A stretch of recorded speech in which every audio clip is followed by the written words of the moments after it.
મિત્રો આપણે જોઈ શકીએ છીએ કે અમારા હીરાપુરા ગામે મિત્રો છેલ્લા 3 દિવસથી જે ભારે વરસાદ થઈ રહ્યો છે તેના લીધે મિત્રો આ અમારા હીરાપુરા ગામની અંદર જે ગાયો રહે છે રખડતી જેને આપણે કહીએ એ ગાયો મિત્રો 3 દિવસથી કંઈ ખાવાનું મળ્યું ન હોય તેથી અમારા વડીલો અને અમારા યુવાન મિત્રોએ 2 કોથળા ભૂસાના લાવી અને અહીંયા આપણે આ જે ગાયો છે એમને ખવડાવવાનું કામકાજ કરી રહ્યા છે.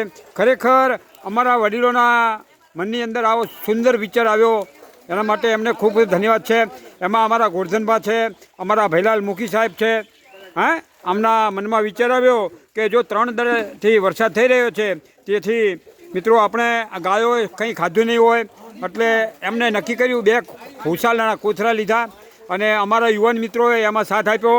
એમાં અમારા જનક મહારાજ છે, એમનો દીકરો છે, જો ભાઈ અમારા બટુકભાનો ભાઈ અમારા નંદલાલભાઈ છે, અમારા રવિભાઈ છે, એ બધાએ મિત્રો સુંદર સહકાર આપ્યો બંને રીતે, સેવામાં અને પૈસા બંનેથી.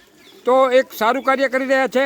અને ગઈકાલે પણ મિત્રો અમારા જે યુવાન મિત્રો છે આપણે જે ગલ્લો છે હરજીભાનો, ત્યાં મિત્રો ખીચડી બનાવેલી અને જ્યાં જ્યાં કૂતરા હોય ત્યાં ખીચડી નાખવા માટે ગયેલા. જાડી પારે છે, આ બાજુ મેરજના ગંડારા બાજુ છે, એમાં પણ આપણા યુવાન મિત્રોએ સારી સેવા આપેલી.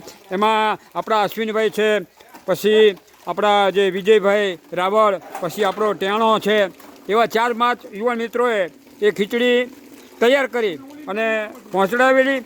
તો આપણે મિત્રો આ એક વિડીયો દ્વારા મિત્રો આપણો એટલો જ સંદેશ આપવાનો છે કે જો તમારે પાસે ધન હોય અને શક્ય હોય તો આવા વાતાવરણની અંદર મિત્રો આપણા અબોલ પશુ જે છે, ગાય છે, કૂતરા છે, પછી આપણા જે પક્ષીઓ છે એ કઈ જગ્યાએ ખાવા માટે જાય. તો અમારા ભૈલાલ મુખીએ બીજી પણ એક વાત નક્કી કરી કે કદાચ હજુ જો વરસાદ પડે તો પક્ષીઓને ચણ તો એમાં તકલીફ પડે.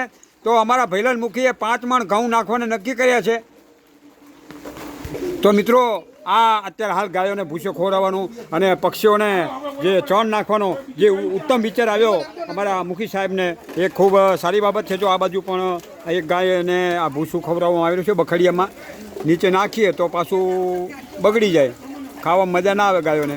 તો આવી સુંદર સેવા અમારા હીરાપુરા ગામની અંદર મિત્રો થઈ રહી છે. તો આ બંને ટીમ, ખીચડીવાળી ટીમ અને અમારી આ ભૂસાવાળી જે ટીમ છે એ બધાને ખૂબ ખૂબ ધન્યવાદ. બોલો મનોકામના સિદ્ધ હનુમાનજી મહારાજની જય.